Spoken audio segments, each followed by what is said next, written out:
আচ্ছা, তো আমরা স্ক্রিন রেকর্ডিং অন করেছি। দেখো, বেসিক্যালি আমরা ব্লুজে অন করছি।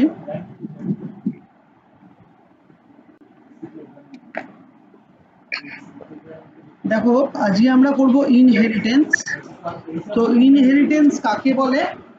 সাপোজ আমাদের কি আছে, আমাদের কোনো একটা ক্লাস আছে।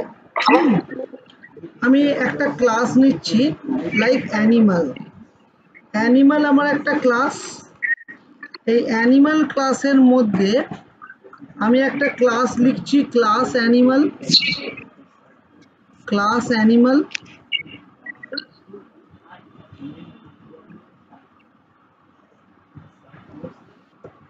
এর মধ্যে আমি লিখছি void show, একটা মেথড যার মধ্যে আমি মেসেজটা প্রিন্ট করছি system.out.println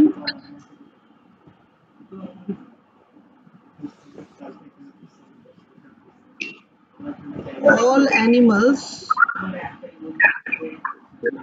reside on the earth, on the earth। এরপর আমি যদি সিমিলার প্রসেসে আরেকটা ক্লাস নিই, class dog, which extends animal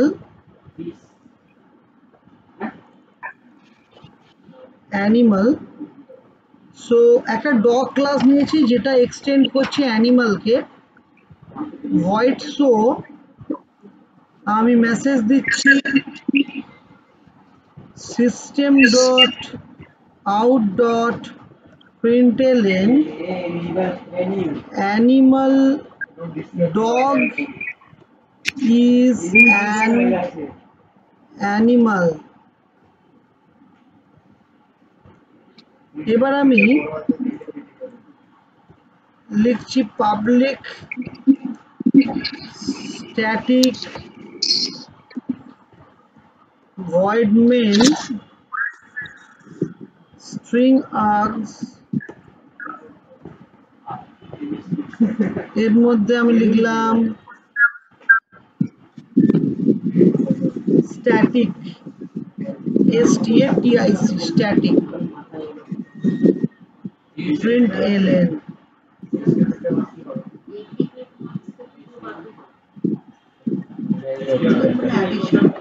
সাম করবো সেটা। ওইটাই আর কিছু না, টোটাল মার্কস। এবার একটা অবজেক্ট কল করব, কার না ডগের একটা অবজেক্ট কল করব, dog obj equals to new dog. এরপর আমি ডগের আন্ডারে শো আছে মেথড ওবিজে ডট শো বলে মেথডটা কল করব। এবার আমি যখন রান করব প্রোগ্রামটাকে, আমি অ্যানিমালটাকে রান করাচ্ছি। দেখো এখানে লেখা দেখাচ্ছে all animals reside on the earth. তাহলে কার মেসেজ শো করছে না অ্যানিমালের মেসেজটা শো করছে, বাট আমি তো ডগের অবজেক্ট নিয়েছি, তাহলে ডগের মধ্যে দিয়ে কার মেসেজ দেখাচ্ছে? ডগ হলো আমার চাইল্ড ক্লাস, তাহলে চাইল্ড ক্লাসের মধ্যে দিয়ে আমি প্যারেন্ট ক্লাসের মেসেজটাকে দেখাচ্ছি। এই প্রসেসটাকে আমরা বলছি inheritance. So calling child class object but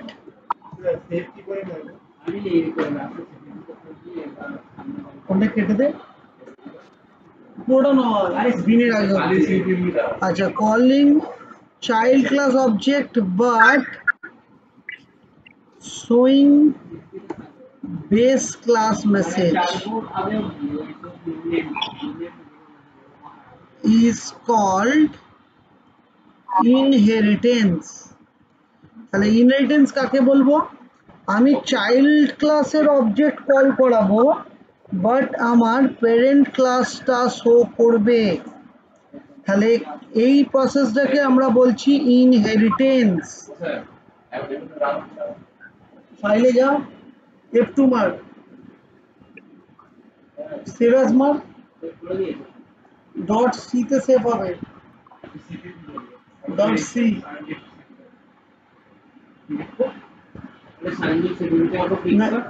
Sayandeep লেখ, ও নামটা লিখ না ওখানে, সায়নদীপ ডট সি। আচ্ছা দেখো, তাহলে এখানে আর ইফ এর পরে এরকম ভাবে কিরকম লিখেছিস কেন? ইফ এর পর ফার্স্ট ব্র্যাকেট হয় তো। ক্লিয়ার স্ক্রিন কোথায়? ক্লিয়ার স্ক্রিন দিতে হবে টার্বোসিতে। আচ্ছা দেখো, আমি ডগের অবজেক্ট যেখানে ইন্টে লিখেছো তার পরের লাইনে, আচ্ছা dog obj equals to new dog বলে ডগের একটা অবজেক্ট কল করলাম ডগ ক্লাসে। এবার অবজেক্টটা শো মেসেজটাকে কল করাচ্ছি। যখন কল করাচ্ছি দেখো আমার কি হচ্ছে না, মেসেজটা আমাকে শো করছে। এবার দেখো আমি দুটো মেসেজ দিলাম, ধরো এটা শো 1 আর এটা শো 2, শো 2। এবার আমি এখানে কি করছি, শো 1 কল করছি একবার, আবার একবার কল করছি শো 2, ওবিজে ডট শো 2। এবার আমি রান করাচ্ছি, দেখো প্রোগ্রামটা।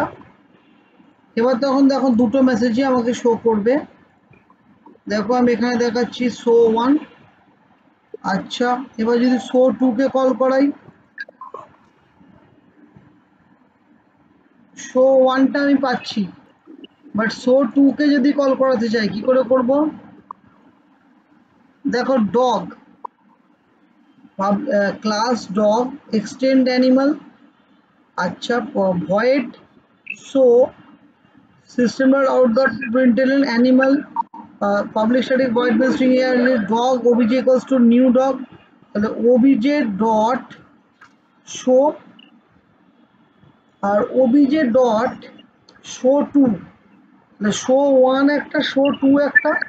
তাহলে শো 2 যদি কল করাই তাহলে আমার নিশ্চয়ই পরের মেসেজটা দেখানোর কথা। তাহলে আমি দেখো সেটা কল করছি, দেখি কি আসছে।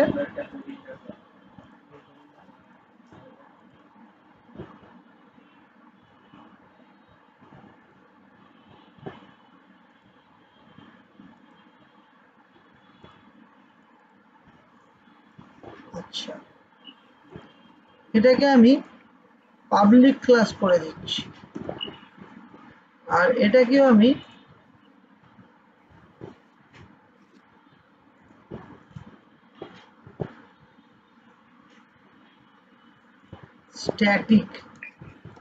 Static void show 1, static void show.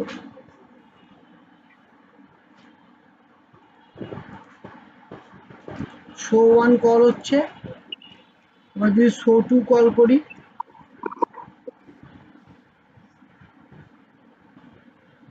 Show 2 call করলে ডগ ইজ অ্যান অ্যানিমাল কথাটা শো করার কথা।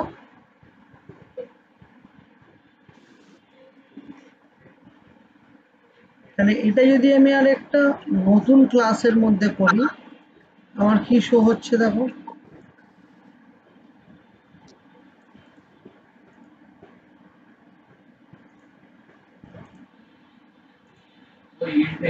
ডগ লিখলাম, ডগ লেখার পর আমি রান করাচ্ছি, দেখো আমার এটার সাথে এটার রিলেশন আছে। হ্যাঁ এবার দেখো dog is an animal show করছে। এবার যদি আমি আরেকটা অবজেক্ট কল করি ওবিজে ডট শো 1, তাহলে আমি দেখো আগের মেসেজটা দেখতে পাবো, আগের মেসেজটা দেখতে পাবো। দেখো দেখো dog is an animal, all dog reside on the earth. বুঝতে পেরেছো? একবার একবার আমি ডগ নামের একটা ক্লাস, ডগ ক্লাসের থ্রু দিয়ে আমি শো 1 কল করছি, কিন্তু ডগ ক্লাসে তো শো 1 নেই। শো ওয়ানটা ইনহেরিট হচ্ছে, কি হচ্ছে, শো ওয়ান মেথডটা কি হচ্ছে, ইনহেরিটেন্স হচ্ছে, বুঝতে পারলে? তাহলে স্যার আমার কথা শুনতে পাচ্ছেন এখন? হ্যাঁ, না শুনতে পাচ্ছি না। হ্যালো স্যার, হ্যাঁ এবার শুনতে পাচ্ছি, অ্যাকচুয়ালি বলো। মিকটা কাজ করছিল না। হ্যাঁ শুনতে পাচ্ছি। দেখো অ্যানিমাল হলো আমার বেস ক্লাস, তার আন্ডারে ডগ হলো আমার চাইল্ড ক্লাস, ডগ ক্লাসে আমি এক্সটেন্ড করছি, ডগ ক্লাস এক্সটেন্ড করছি স্যার অ্যানিমালকে। হ্যাঁ শুনতে পাচ্ছি, বলো। এতক্ষণ ধরে বলছিলাম যে আপনার স্ক্রিন শেয়ারই হয়নি। স্ক্রিন শেয়ার হয়নি? দাঁড়াও দাঁড়াও দাঁড়াও এক সেকেন্ড। অ্যাকচুয়ালি মিকটা কাজ করছিল না, আপনাকে বলতে চাইছিলাম। ও বাবা, দেখো এখন শেয়ার হচ্ছে। হ্যাঁ স্যার। এ বাবা, আমার পুরো এতক্ষণ ধরে করলাম সেটা কিছু শেয়ারই হয়নি। আচ্ছা দেখো এখন শেয়ার হচ্ছে। হ্যাঁ স্যার। আচ্ছা দেখো, আমি প্রথম থেকে আরেকবার বোঝাই। আমি এখানে অ্যানিমাল বলে একটা ক্লাস নিয়েছি, class animal, static void show one বলে একটা মেথড নিয়েছি, তার মধ্যে লিখেছি all animal reside on the earth. আর একটা ক্লাস নিয়েছি ডগ, যেটা এক্সটেন্ড করছে অ্যানিমালকে, তাহলে ডগ হলো চাইল্ড ক্লাস, অ্যানিমাল হলো প্যারেন্ট ক্লাস। এবার আমি শো টু বলে একটা মেসেজ নিচ্ছি, যেখানে লেখা আছে ডগ ইজ অ্যান অ্যানিমাল। এবার public static void main string ask করেছি, dog obj equals to new dog বলে একটা অবজেক্ট কল করেছি। ওবিজে ডট শো টু যখন আমি কল করছি, তাহলে শো টু মেসেজটা দেখাচ্ছে, এটা এই ক্লাসেরই মেসেজ, সো কোনো প্রবলেম নেই। কিন্তু ওবিজে ডট শো ওয়ান যখন করছি, এটা অন্য ক্লাসের মেথড, কিন্তু এই মেথডটা কেন দেখাচ্ছে, এটা ইনহেরিট হয়েছে এক্সটেন্ড কিওয়ার্ডের মাধ্যমে ডগ ক্লাসের মধ্যে অ্যানিমাল ক্লাস থেকে। যদি এই এক্সটেন্ড কিওয়ার্ডটা উড়িয়ে দিই, তাহলে দেখো আমাদের কিন্তু এরর চলে আসবে, এটা রান হতে পারবে না, দেখতে পাচ্ছ? So extend keyword is basically used for the inheritance purpose. এবার যদি ডগকে আমি রান করাই, দুটো মেসেজ শো করবে, ডগ ইজ অ্যান অ্যানিমাল, ওটা ওর নিজস্ব message, all animal resides on the আর্থ, যেটা হলো inherited message from animal class. এই প্রসেসটা কি বলা হয়, ইনহেরিটেন্স। বুঝতে পারলে? হ্যাঁ স্যার। অনামিকা বুঝতে পেরেছো? হ্যাঁ স্যার।